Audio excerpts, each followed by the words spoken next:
Very good evening to you. It would come, I guess, as no surprise if I said to you that the aurora borealis, the aurora australis, creates ionization in the E region of the ionosphere. It would then instantly allow me to just say that's all I need to say this evening. And much of your understanding from foundation, intermediate, and the full license training and your own experience would suddenly allow you to say, oh, I get it. Okay, yeah, I know what we're talking about. Because it's in the same kind of realm as sporadic E, meteor scatter. It's in that area of communications possible for small percentages of time. And I'll explain a little bit more about that. And we'll get into the detail of how often can we communicate via the aurora, and therefore what is small percentages of time, how small is small.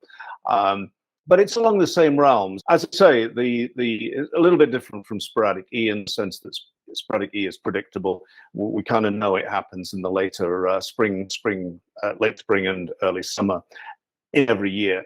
Here we're talking about something that's much more intermittent, small percentages of time. We will be able to say when it might happen, but certainly not with the same kind of predictability as sporadic E. So it's a communications via the aurora. The aurora creates ionization, and it's that ionization that supports communications. So, but what we're going to get into is the what, the why, the where, the when, and the how of this communication. So we're getting into detail. And then the final question, of course, is, well, can I exploit it? I'm in the south of England. Can I exploit it? And what will it do for me, and what will it give me? In this presentation, I'm going to refer to the excellent book, of course, the Bible on the subject, which is Charlie Newton, G2FKZ's book from, I think, I forget when it was from, the late 90s. That is an excellent book, and I'll be referring to that. The RSGB published a second edition. It's not as good as the old one. If you're interested, get hold of the old one. So there we are. That's the introduction. We're into the world of aurora, communication via the aurora. Let's just have a quick listen and see what it's all about. Let's get a very quick handle on what this thing is all about. I'm going to go back to a super aurora, which occurred back in 2012, and a video that's on the web that explicits it. So we'll just listen to this for a couple of seconds. 5 and 8 aurora, 5 and 8 aurora, Fox November 32. Call is Kilo Charlie 2, Whiskey Lima Radio, over. Yeah, QSL, nice to see you again, and beautiful signal on the Aurora, 5 and 9 Aurora here, 59 Aurora, Fox Norway 25, over. QSL, Kevin, you're also 59, 73, thank you. 73 and good luck, Victor Echo 3 Echo November, I'm going to QSY up 5. So we've got the style of an aurora. We've got the audio from the aurora, and we've got the understanding that one of the big things out of this is that we're seeing, certainly in voice, we're seeing quite a difficult to understand communication. It's suffering quite a lot of distortion. And if you were to listen to CW, and we'll come to CW later on, if you were to listen to CW, you would just hear a hiss. The dots and the dashes would be hisses. They would be a kind of scrape, rather than anything that was definable and coming through the processing in the radio as a tone. So that's one of the characteristics of aurora. It's suffering audio distortion as a result of Doppler. We'll come to that. Anyway, we come now very quickly to my little experience of aurora. Now, what happened? We moved to Scotland, to the borders, 2019. I, in 2020, set up, actually 2021, set up a mast with some antennas. I put up the old antennas from Sussex, the 50 meg, and you saw there that it was 50 meg in this particular case. It's basically the aurora affects 50 megs and 2 meters and 70 centimeters, and maybe, and we'll talk about this later, maybe 23 sems, but there's a big but there as to whether it's discernible. So we'll come back to that. But I knew that things were happening, and I knew that an aurora was possible. And around about mid-afternoon, here we have 15:31 UTC, and there was an auroral opening. It wasn't a very strong auroral opening, but it was there. And I made my first auroral communication with Div Wishart MM5DWW up in Orkney. It was a straight north-south path. We'll come to that. And the reports we gave one another were 5 and 7 both ways.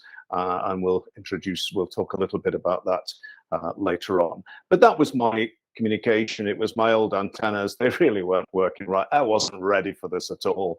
But here I was, and there was an auroral opening for just literally, it lasted an hour.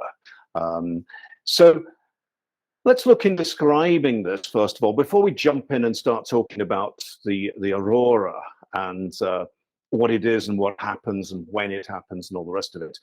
Let's just quickly look for a couple of slides on what normally happens in the ionosphere. What is the normal ionosphere, if there is such a thing?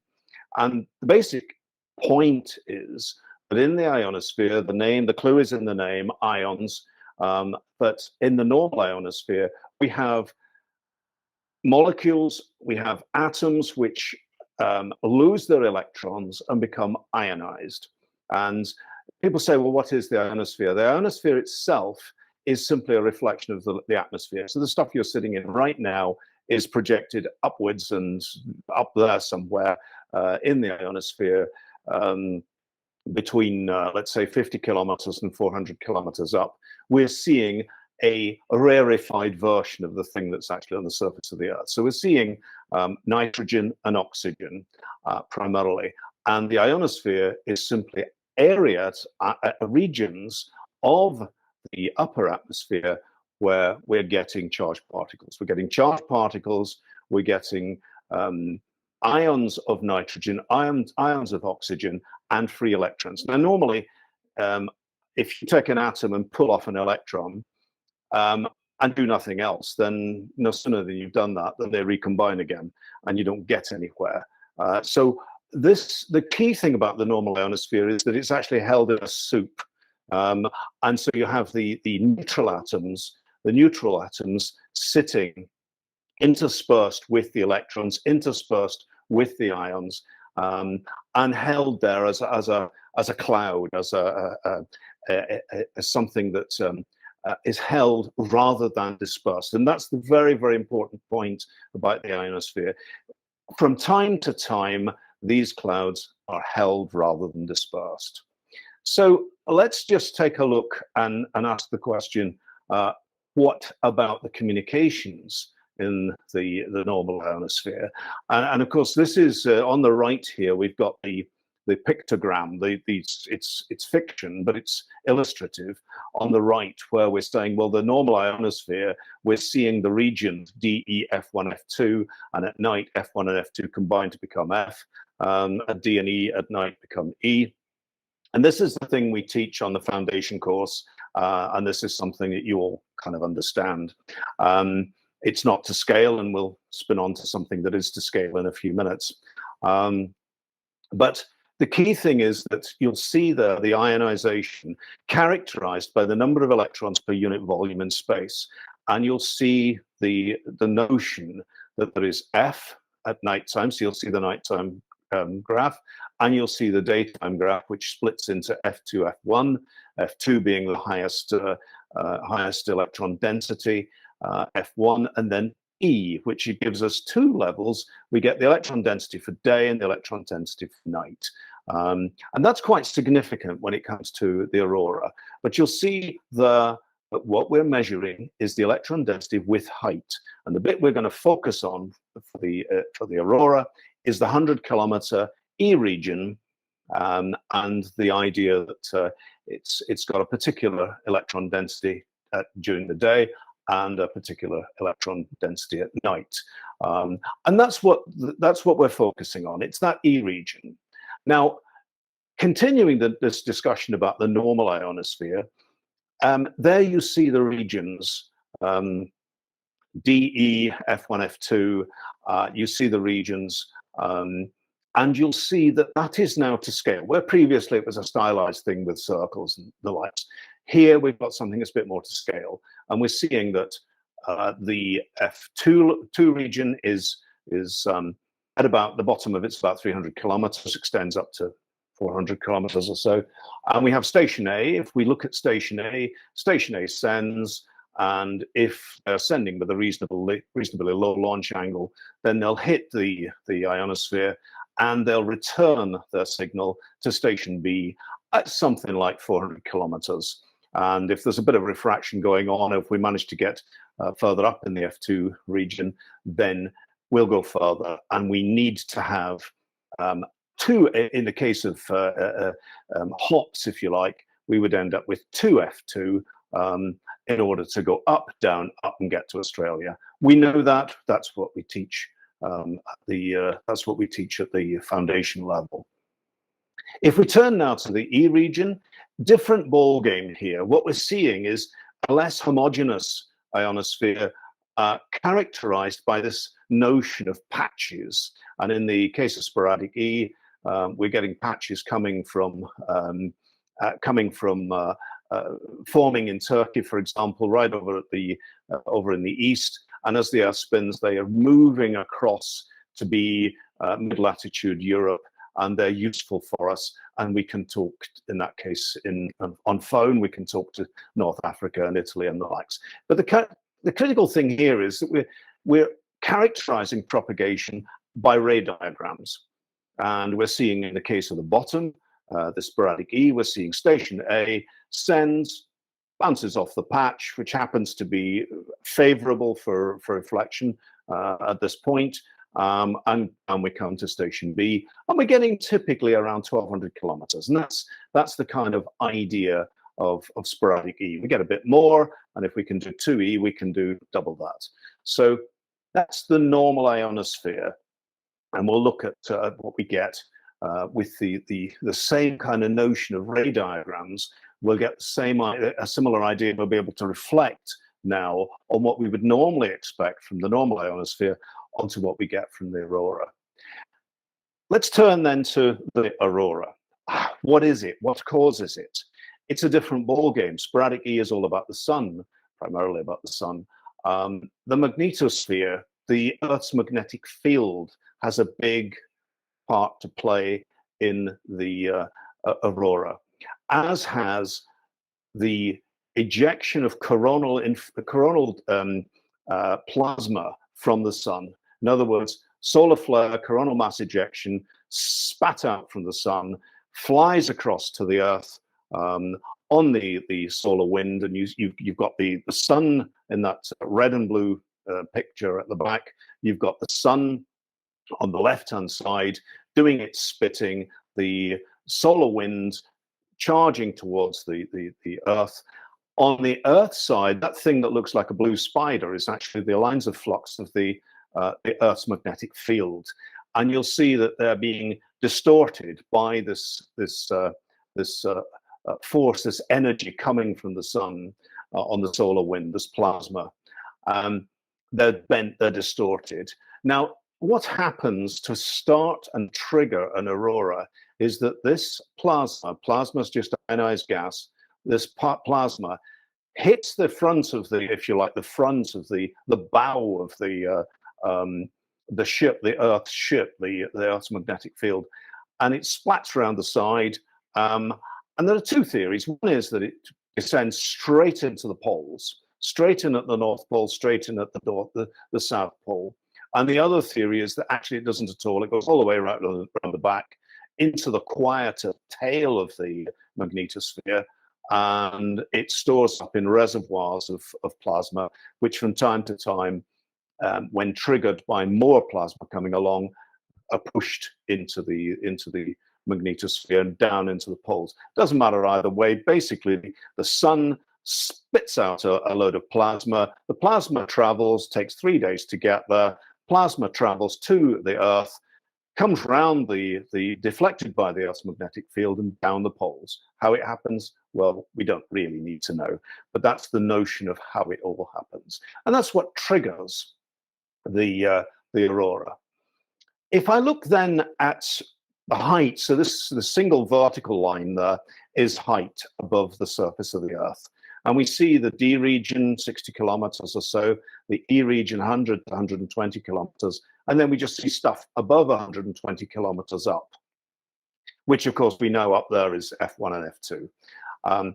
But what's happening here is that this plasma, charged particles, are charging down the line of the Earth's magnetic field, spinning around the Earth's magnetic field as it goes. As it goes down, as it comes down towards the surface of the Earth, the charged particles, in one instance, of course, they are ionized, so there are free electrons and there are ions. And in this case, the solar wind, incidentally, is comprised of what the sun is comprised of, which is hydrogen and helium. So basically, there's hydrogen is the ion of hydrogen is a proton, and helium is an alpha particle, but that's kind of out of the way. These electrons and ions are coming down into the atmosphere. They are recombining, but they're also splitting apart again because they're interacting with the charged particles in the upper end of the ionosphere.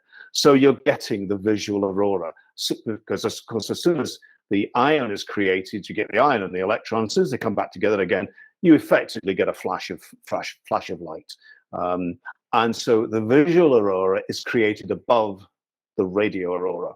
Now the interesting bit comes.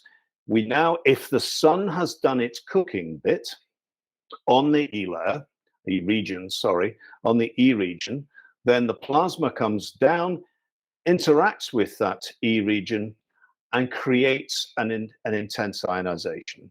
And that creates what we're calling here the VHF backscatter area. And that's where the aurora occurs. Then it continues on its way down and fizzles out in the D region. So, but it's that we're going to focus in on that E region now. Then in the E region, what we're looking at is creating ultimately columns of ionized gas, with basically columns of plasma spiraling. And if the conditions are correct, if conditions can be aligned, then we get columns forming of higher and lower electron density as a result of the interaction with the E region and the spinning columns. And at the end of the day, what we need to know as radio amateurs is, have we managed to set up, has there managed to be set up the conditions for the aurora, the spiraling plasma in the E region? What happens after that? Of course, once it's gone through the E region, it doesn't stop there. It carries on down, but it leaks energy and fizzles out. So it's those columns that we're particularly interested in. And here they are. This is us with ray tracing again. Here they are again in the E region, stylized, of course, just presented as a block across the E region, as a curtain of columns. And we're launching again from station A. We're launching at a decent launch angle of 10 degrees. That's practical 50 megs, 2 meters, 144 megs. You might get a bit better if you've got a decent takeoff. But at the end of the day, we can do the geometry.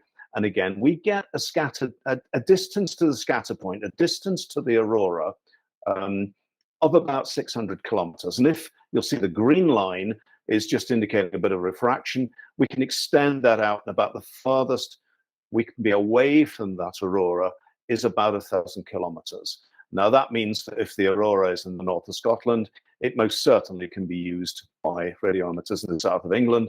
And all the reports you will see illustrate that people join the auroras across Europe, southern Europe, and in the Mediterranean, simply because, of course, the aurora, the auroral oval, descends low enough. If it descends low enough, then clearly it's usable. But that's the kind of geometry of the affair. And that, and most critically, is that's the geometry in the, if you like, the vertical plane, not the horizontal, which simply looking at up, down, what's going on from my location. And I'm assuming here, let's assume here that we're actually beaming north. So it's the kind of up-down plane. If I look at the horizontal plane, on the other hand, and here we've got the dotted line as the auroral oval descending, then instead of just simply pointing straight up and expecting to get backscatter straight back down again, we can aim off. We can pan across to the east, and we will see that to communicate with somebody in Scandinavia, I would go off at, by, let's say, 30 or 40 degrees in order to communicate with Scandinavia. And if it was Russia, then I would expect to be able to pan off significantly farther. The problem with that is it does lose efficiency. The reflection does lose efficiency as you come off the perpendicular, if you like. So we're looking at a communication. We're understanding the ray tracing in the vertical plane. We're also understanding something about it in the horizontal plane, and actually seeing that we should be aiming off in order to get DX in other countries. Incidentally, I was reading, just by way of an introduction to just looking at the VHF UHF part of the RADCOM, and the writer there was saying, what is DX in the VHF band? Very good question. I would say there are two things there. One is where the path is available for a very low percentage of time, and that's what we're talking about in the Aurora. In other words, I would argue that every time you communicate on the Aurora, that it's DX, simply because the paths are so rare. And certainly if you get something that we heard there with the Canadians and the Americans, that was a very big Aurora. And I don't know what, there's no recording of it in Europe that I could find. But the other thing is, of course, DX is for you what is a personal achievement. And as far as I'm concerned, in this particular case, Orkney was just fine. It's only 600 kilometers away, but it was DX. And Orkney, of course, is straight up and down from me in this particular diagram. So we're getting an understanding there about the nature of the path and the communications. I mentioned a few times I've used the word reflection, refraction, and I did use scattering. There's some debate about whether we are dealing with reflection, where Snell's law is obeyed, angle of incidence, angle of reflection the same, or whether it's refraction or whether it's scattering. There's a lot of people talk about it when it's to do with an aurora as scattering, and you saw that there, that I used the term backscatter. That was because it's in Charlie Newton's book as backscatter. I'm not convinced that it's a scattering mechanism, and John Worsnop, G4BAO, in his microwave column last month, did put a little definition in, and scattering typically occurs at much higher frequencies. We're talking here about 6 meters, 4 meters, 2 meters, 70 sems, and as I say, maybe 23 sems, but that's not really where scattering occurs. We'd normally be expecting scattering at 5 gigs and above. However, people call them different things, and I'm going to continue to just refer as reflection, refraction, or scattering. It's basically the returning of a radio wave in some fashion that's useful to us. But you will see these terms, the jury's out, there's no definition, there's no clear definition. So enough of that. How do we know we're going to get an aurora? How do we predict when an aurora occurs? I'm going to give you 3 or 4 slides now on this topic, basically trying to put some kind of temporal statement on auroras. When do they occur? When do they occur? And in this case, you'll see it here in the 10.7-year cycle of the sun. When do they occur in the 24-hour period, or in the 1 year, if you like? Incidentally, I'll just cover that one off. There's no best month. I think that's the simple thing in terms of month. But when do they occur in the 24-hour day? and therefore when should we be looking out for them? But let's just deal with this one first. When do we get auroras, and what years are better?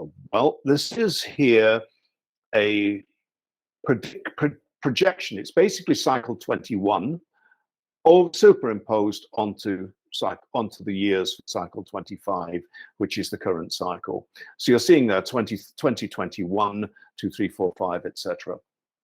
And so the cycle years, we're already into 2021, so we're in year 1, and we are starting to rise going into 2022. And we'll see here 2 graphs. The first is the smooth sunspot number, SSN. A smooth sunspot number, basically sunspots appear every day on the sun. They appear, they go away, and at any point in time, there is a number. I think originally the fellow that gave his name to it was Wolf, the Wolf sunspot number, and basically the sunspots appearing all the time. We hope that in a good year, the number of sunspots would peak at something like 250. That would be nice. Cycle 24 was just, I think, 150, 170, something like that. But you see the peak there, and it occurs, well, roughly halfway through the cycle. You kind of expect that. We've become used to that. And there's that interesting shoulder just off the top of just where the peak, in fact, the 5.5-year point might be.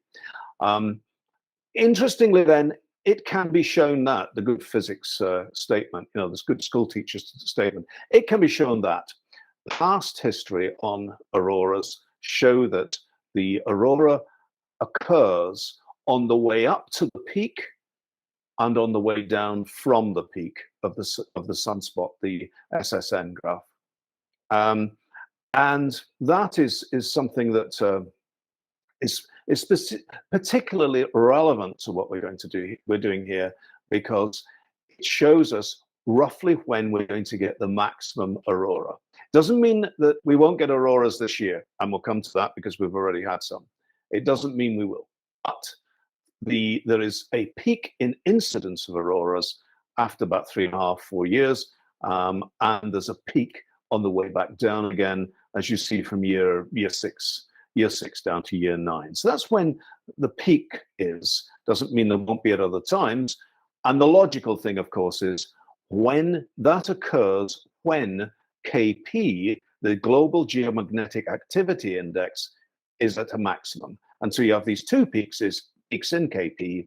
When KP peaks, there's a possibility of an aurora. KP is a smoothed geomagnetic activity index. We want as much disruption in the Earth's magnetic field as possible for the aurora. And if KP, it's an index from 1 to 9. If KP is greater than 5, we are into geomagnetic storm, and that's good news for an aurora. Right, I think we've done that one to death. I think what I was saying there at the end was just that we are expecting to peaks in KP, and therefore potentially peaks in the incidence of aurora in and around years 3 and in and around year 7. Doesn't mean it won't happen at other times. Let's just then take a look at what happens in the 24 hours. So that's saying, okay, KP might, well, it will rise in those years, but what we want, and I mentioned one of the key points, is if KP actually rises above 5, we go into storm. What happens then?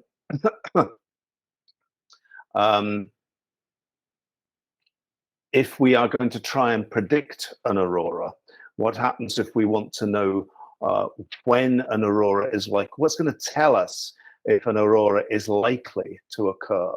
And that's a lot about 2 indices. They're both the same index, in fact, but in 2 different presentations. And this is actually what happened when I experienced that aurora back in May.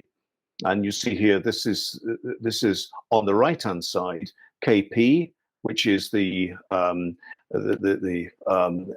disturbance, the geomagnetic disturbance factor, and you see it rise to 6. So at about 12 o'clock on that day, you saw, well, at about 9 o'clock that day, we saw it rise to 4. Now that's it quite frequently rises to 4.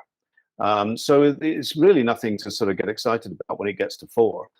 When it then springs up to 5 at lunchtime, then it's a possibility. So we then look at another index, which is the disturbance level on the Shetland magnetometer, and that's showing us a disturbance level of 150 nanoteslas. So that's starting to say, okay, hang on a second, we've got a KP, which is the generalized index, a KP of 6. We're into storm, and we've got a local disturbance level of 150. Whoa, this looks interesting. We could be on for an aurora. Then we see that the KP sustained around through 2 o'clock. 2 o'clock on the geomagnetic activity, the disturbance metric from the magnetometer, shows us a 250 nanotesla twang, basically, on the Earth's magnetic field. And those are the two things. KP into storm, generally, and then an individual magnetometer somewhere useful, indicating that we've got a high disturbance level. And that's what happened on the 12th of May, and that triggered the aurora. So those are two things. KP is available on the solar activity monitor. You can get an app for it, and you can monitor that. And you can also monitor the Aurora watch, which indicates the activity. So you've got two on smartphone applications, which you're watching to see what's going to go on. It may or may not happen, and we'll see what happens. Last week, in fact, was the same thing, and I'll show you that and see what happened last week. So that's the kind of things that say, well, looks like we're on, looks like it's going to happen. Of course, we knew all about this, and we were looking out for this because we knew, in the case of the solar flare that caused, or the coronal mass ejection that caused the sun to spit out plasma, that is monitored as well. So we knew that happened, and we know that 3 days later it might translate into an aurora. So we're looking out over that 3 days to see what KP is doing and to see what the disturbance level is doing. Now, this is actually us getting down now to one magnetometer, and we're seeing this disturbance. You see at 12 o'clock, it kind of has a little hiccup. The measure is nanoteslas. You get a little hiccup, then it goes negative, and then you get the main twang when the solar wind hits. And that gives us a disturbance, and that's the difference between the disturbance level, which is about 250 nanoteslas. So that's the thing that's saying, whoa, it looks like we're on. How far south does it go then? It's happened. It looks like it's happening at the right time. It looks like it's all happening. We're seeing those indices give us some interesting values at 12 o'clock. We're coming up towards 3 o'clock. Suddenly the disturbance level peaks at 250. What happens? And here you see it plotted as if you're looking down on the top of the Earth. You're seeing the lines of latitude obviously going round in rings. You're seeing 70-degree latitude, 60-degree latitude, 50. 50 is Sussex, 55 is us here in the borders. So we're 55 degrees. And we set off at 2 o'clock, and the auroral oval descends, and the aurora becomes useful to us from about 60 degrees. I can't think of where 60 degrees is, probably in Iceland or thereabouts. And we're coming south, 60, 50. And you'll see that if it's a very strong aurora, if the energy from the sun was high, then we can even descend lower, right down to 45 degrees north. And that gives us the idea that of the afternoon aurora. There's also a midnight aurora, which I have a little bit of not trouble, yeah, I suppose you could say trouble understanding, because of course the logic behind it is that it requires the sun to place the E region in the right conditions such that the plasma hits it and the aurora occurs. Well, at midnight, the sun's gone to sleep, it's gone around the other side. So nonetheless, there is this repeat of the same activity from about 10 o'clock at night through to 2 o'clock. And then, of course, it fizzles out. What actually is happening here, and it's quite interesting for the HF bots here who are saying, yeah, this is VHF, I'm not interested. Let's just put the propagation effects and the HF effects on here as well, because we get solar flare or the coronal mass ejection triggered, the sun splits, 3 days later, the solar wind hits the Earth's magnetic field. That creates, in KP, it wakes, effectively, it disturbs the Earth's magnetic field. We get magnetic disturbance locally leaping above 200 nanoteslas. We get KP going above 5 into storm, and the aurora starts. Prior to the aurora starting, HF suffered a blackout as a result of the solar flare. Then suddenly we get a recovery in the HF bands because of the high ionization created in the F1 and F2 regions. And then the HF conditions completely collapse. And that's, again, the signifier that the aurora is upon us. The aurora starts, we get the afternoon, we get the midnight, it ends, and then everything resets and goes back to normal. So that's the kind of sequence of events that we see in the aurora. I'm going to just let this run. I won't let it run for too long because, but it is interesting just to listen to, and hopefully the audio comes out well. It's the same thing again. It's on 50 megs, and we could be looking at 2 meters, often simultaneous activity on 2. As I say, people have worked auroras in 70 centimeters, but above is a little bit more rare. So let's give this a listen. Okay, QRZ, Victor Echo 3, Echo November, Victor Echo 3, Echo November, QRZ. Alpha Alpha 1 Tango Tango, nice to see you, nice signal. 5 and 7, 57 Aurora, Fox Norway 25, Fox November 25, over. Yes, Alpha copy 58 Aurora, 2 Foxtrot, November 33, FM 33. QSL, thanks for Fox November 33 and enjoy the opening. We're a lot of strong signals out there. Alpha Alpha 1 Tango Tango, Victor Echo 3, Echo November 73.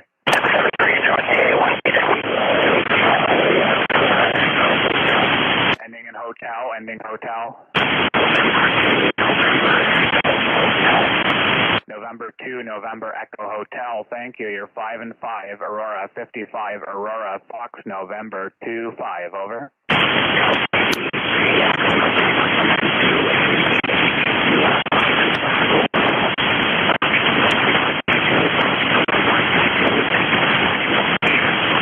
QSL, nice to see you and thank you for the call here and enjoy the opening. November 2, November Echo Hotel, Victor Echo 3, Echo November 73. Kilowatt 8, Charlie X-ray, you're 5 and 5, 55 Aurora, Fox November 25, over. You're 5 and 7, 5 and 7 Aurora, November 91. Okay, Echo November 91, thank you very much for the contact. And 73, Kilowatt 8, Charlie X-ray, Victor Echo 3, Echo November 73. 73. QRZ again, Victor Echo 3, Echo November.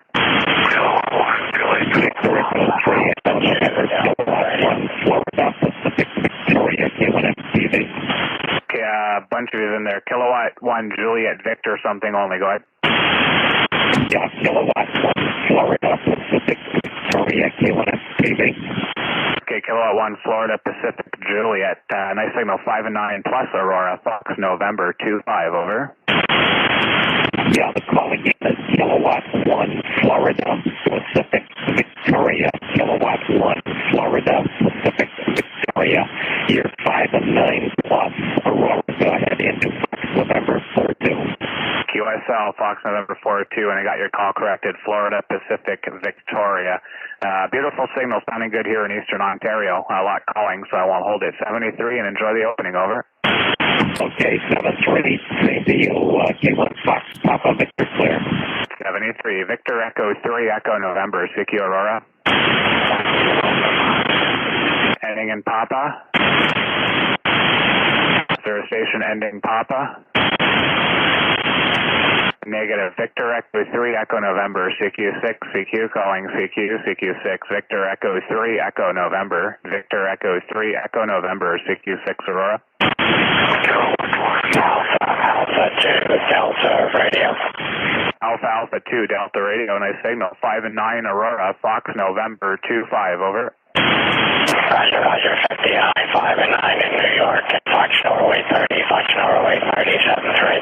QSL, Fox Norway 30, 73, and have fun. Victor Echo 3, Echo November, CQ6, Aurora. Again, QRZ again.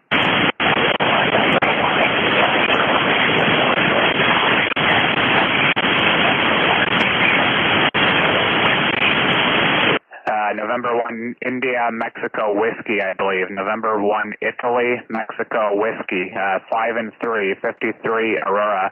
Fox November 25, Fox Norway 25, over.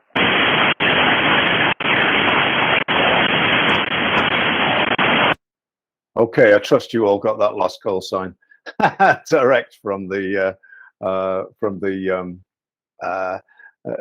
call in. Yeah, you'll get the idea there. That's basically we are seeing quite a lot of distortion. We'll talk about that in just a moment.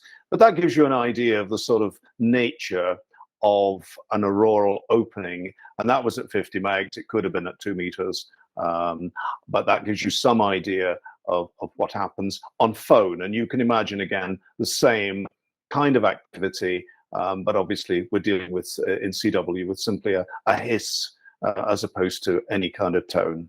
5 and 8. Enough, thank you. Right, so let's just turn finally to operating an aurora and the idea of some of the pointers perhaps we can take away from this. We've already discussed how we will see when the aurora is going to occur, and we see it from knowing that some activity happened in the sun. We know that space weather tells us that that happened. We know that the space weather reporting suggests that the KP rises. We're seeing it go into storm. We're seeing the local disturbance index hit 250, and it looks like we're on. So what? So there are half a dozen things, and just in general. First of all, we're getting Doppler distortion from multipath. So these aurora columns are spinning. We said that. I've shown them just as an homogeneous mass spinning, but in fact they're individually spinning. These columns are spinning, and the result of that spin is that we're getting Doppler shift on the frequency. That is that you may transmit on 144.3, but actually you're going out on 144 or being received at the other end as 144.301.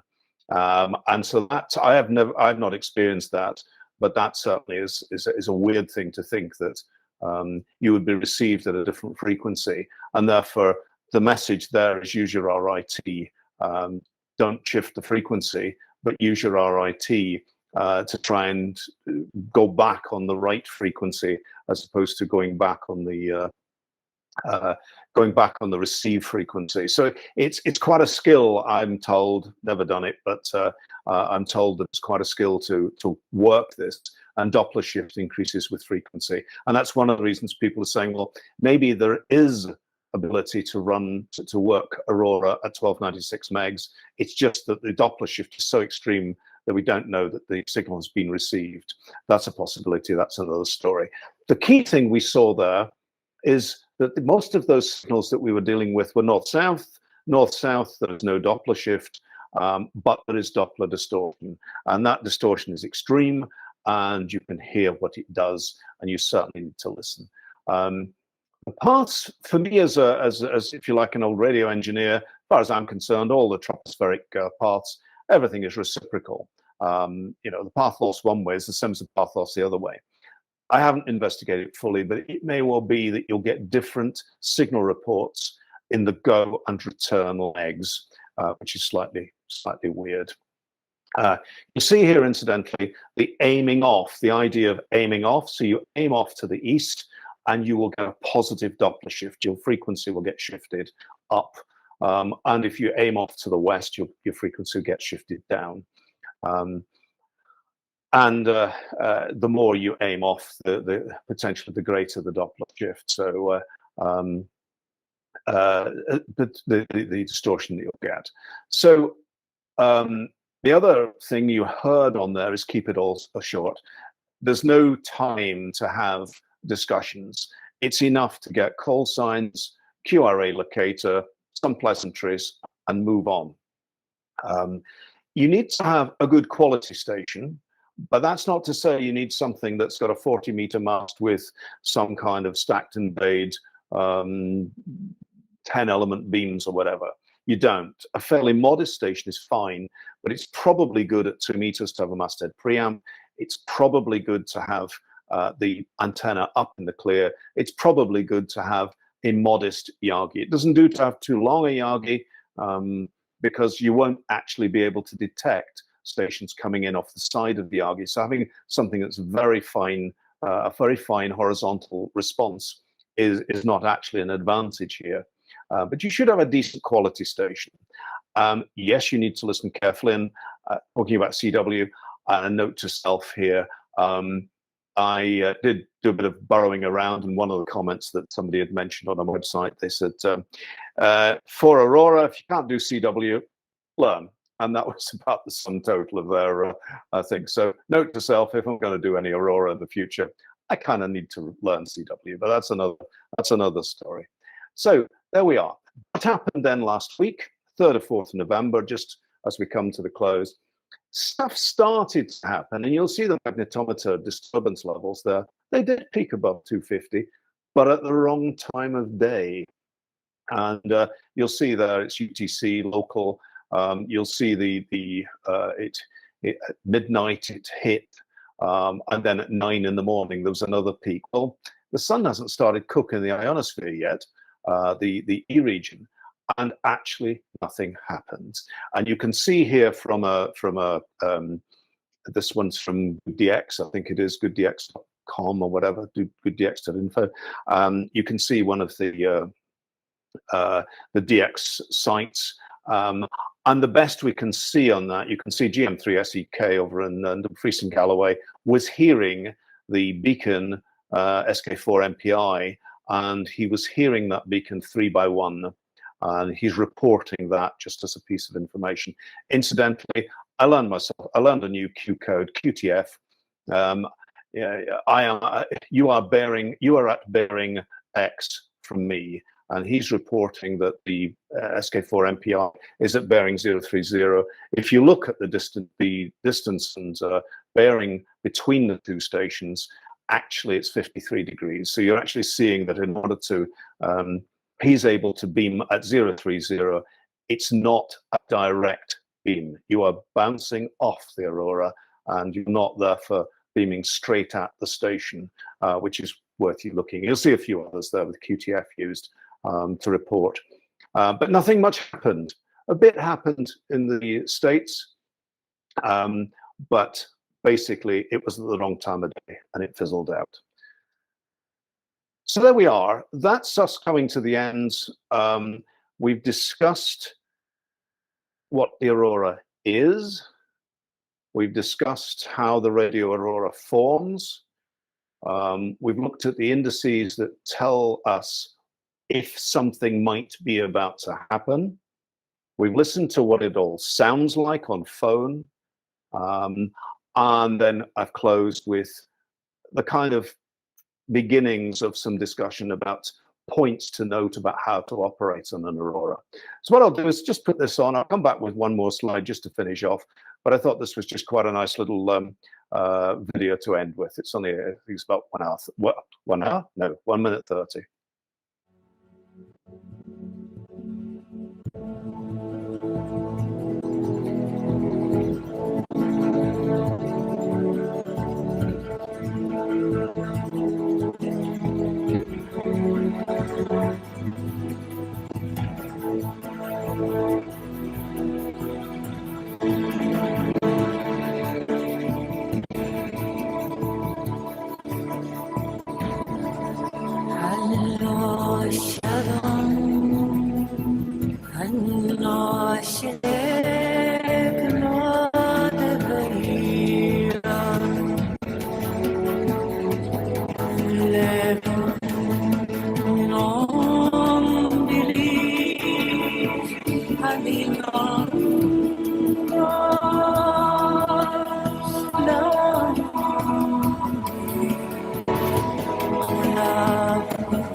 And just to illustrate there, and just to say, of course, just because there's a visual aurora does not mean there'll be a radio aurora, as we found on the 4th of November.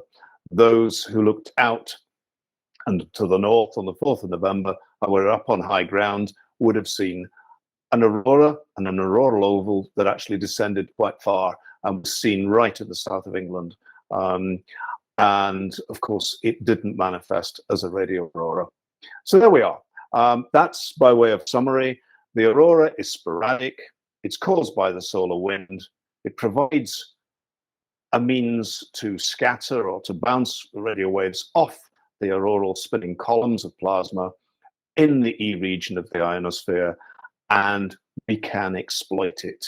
And you'll find notes on it on my website, Ham Radio Engineering /radio auroras, or just navigate to in the knowledge base to radio auroras. And there we have communications via the aurora.